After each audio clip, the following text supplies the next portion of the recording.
Hello दोस्तों, ये कहानी शुरू होने से पहले अगर आपने हमारे चैनल को सब्सक्राइब नहीं किया है तो जल्दी से सब्सक्राइब करके बेल आइकॉन दबा दीजिए, क्योंकि हम आते हैं हर बार एक नई सुपर मज़ेदार कहानी के साथ। दोनों अपने ससुराल पहुंच जाती है।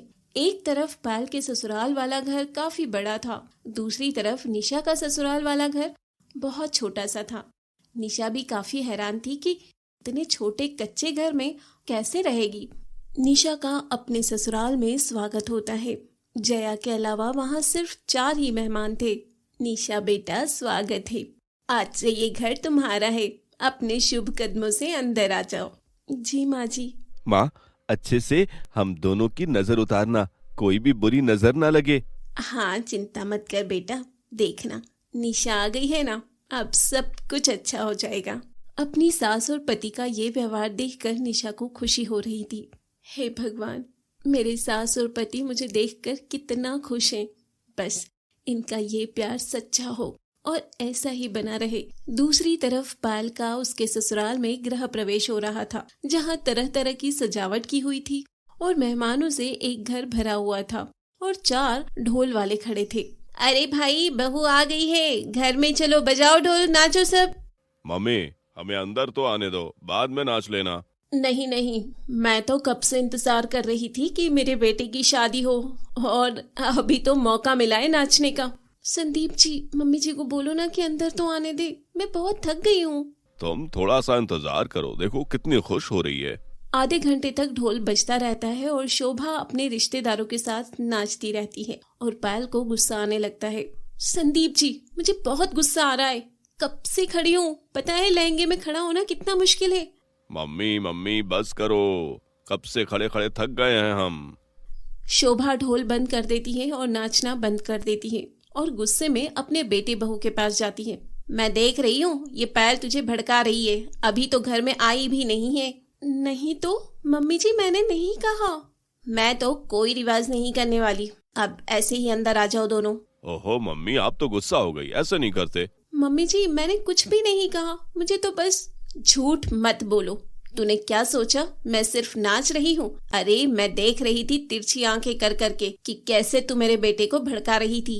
तो शोभा सबके सामने ही अपनी बहू को डांट देती है, जिससे पायल को बहुत गुस्सा आता है। खैर, अभी तो वो चुप थी। मम्मी, अब सभी रस्म कर लो, चलो, मैं भी बहुत थक गया हूँ। हाँ, कर रही हूँ। खैर, पायल का जैसे तैसे गृह प्रवेश हो ही जाता है। कुछ दिन बाद ससुराल में भी निशा घर का सारा कामकाज करती थी, लेकिन मायके से कम बोझ था, क्योंकि निशा की सास जया उसका पूरा साथ देती थी। माँ जी, अब मैं इस घर में आ गई हूँ, आपको मेरे साथ काम करने की क्या जरूरत है, मैं सब कर लूंगी। हाँ बेटा, मैं जानती हूँ तू सब कर लेगी, तू तो बहुत अच्छी है, लेकिन मैं अभी इतनी भी बूढ़ी नहीं हुई हूँ। नहीं नहीं माँ जी, मैं ये कह रही थी कि मैं चाहती हूँ कि आप बस आराम करें और सारी टेंशन छोड़ दें। नहीं, तू मेरी बेटी जैसी है, ऐसे कैसे तुझ पर सारा काम डाल दूं? हम दोनों मिलकर ही रहेंगे। तूने भी कौन सा मायके में आराम किया है। आप बहुत अच्छी हैं माँ जी, आपको देखकर ऐसा लग रहा है कि मुझे मेरी माँ मिल गई है।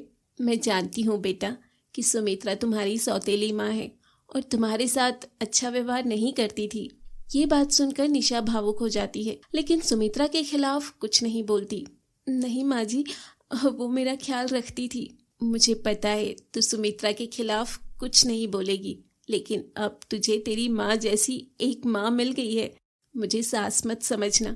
तभी निशा अपनी सास को गले से लगा लेती है और निशा को बहुत खुशी हो रही थी, क्योंकि उसका पति मुकेश भी उसे उतना ही प्यार करता था। पापा सही कहते थे, भगवान मेरे साथ सब अच्छा ही करेंगे। मुझे कितनी अच्छी सास मिली है और कितना अच्छा पति है।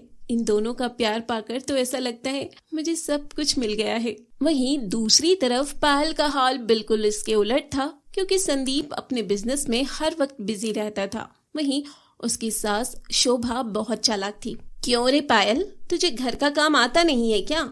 ये कैसी सब्जी बनाई है तूने आज? मम्मी जी, मैं तो कभी घर पर सब्जी रोटी बनाती ही नहीं थी, यहीं आकर बनानी पड़ रही है। तो ये ससुराल है तेरा, यहाँ तो काम करना ही पड़ेगा। मैंने तो सोचा था कि यहाँ हर काम का नौकर होगा, इतने बड़े घर में तो होते ही है। रसोई में थोड़ी नौकर रहेंगे, ये तो बहू का काम है, घर की बहू बेटियां ही करती है रसोई का काम।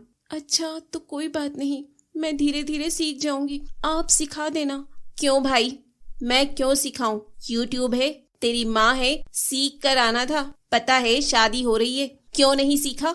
मम्मी इतने बड़े घर में शादी की ताकि मैं आराम से रह सकूं। अच्छा तो तू ये कह रही है कि तुझे आराम नहीं मिल रहा है, तुझे तंग कर रहे हैं? यही होता है छोटे घर की लड़की ले आते हैं तो। मम्मी जी आप मेरे घर के बारे में क्यों बोल रहे हैं?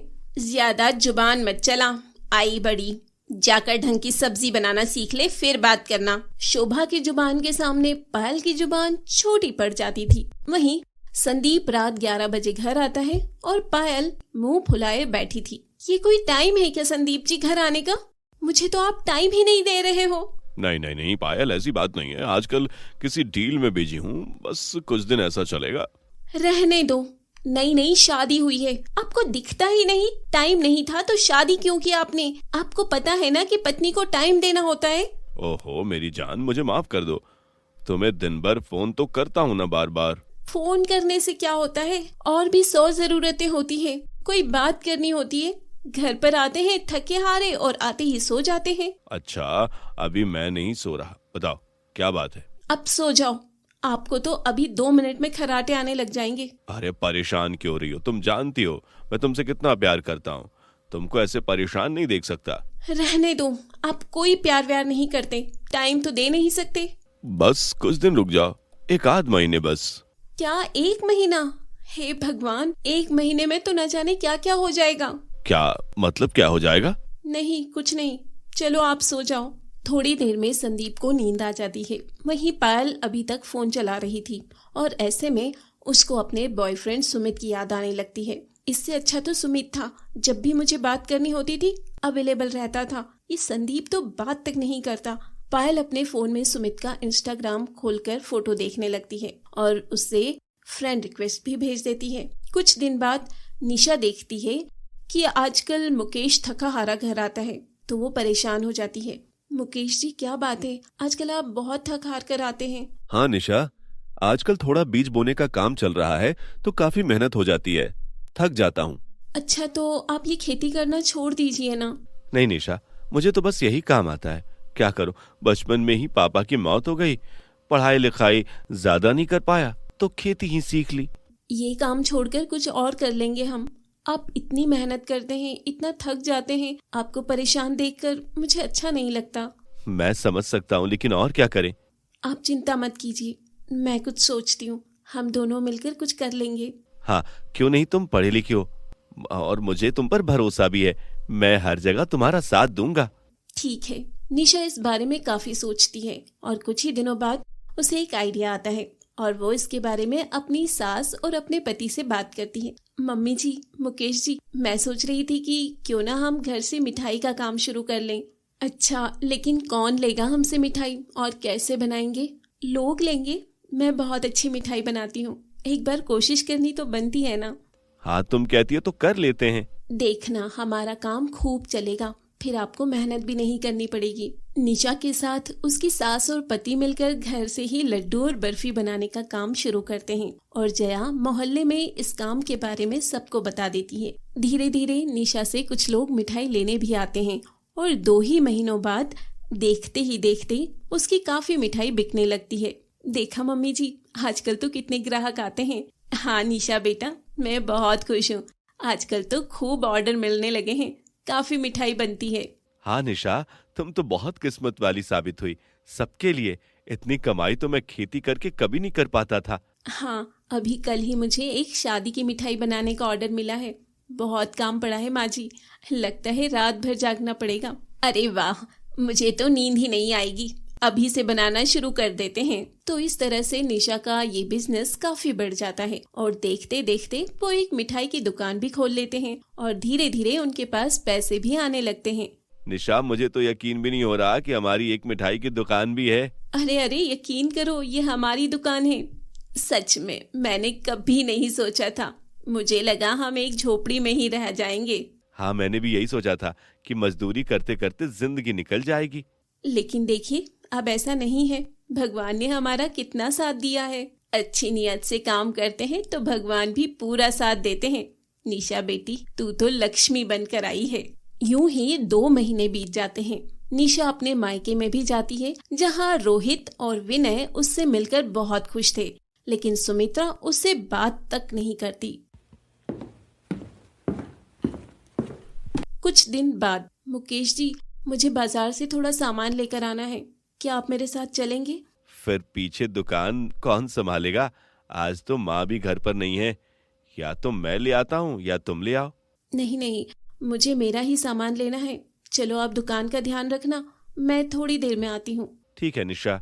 निशा सामान लेने के लिए बाजार चली जाती है। बाजार में वो देखती है कि पायल सुमित के साथ कार में बैठकर जा रही थी। पायल भी निशा को देख लेती है और घबरा जाती है। तो आखिर पायल दोबारा सुमित के साथ कैसे और क्यों आ गई थी, और क्या निशा अपनी सौतेली बहन के लिए कुछ करेगी या उसे यूं ही नजरअंदाज करके चली जाएगी? देखते रहिए सौतेली माँ का अत्याचार के अगले एपिसोड में। आपने हमारे चैनल को सब्सक्राइब नहीं किया है तो जल्दी से सब्सक्राइब कर लीजिए। इस वीडियो को लाइक, शेयर, कमेंट करना ना भूलें। फिर मिलेंगे अगले एपिसोड के साथ।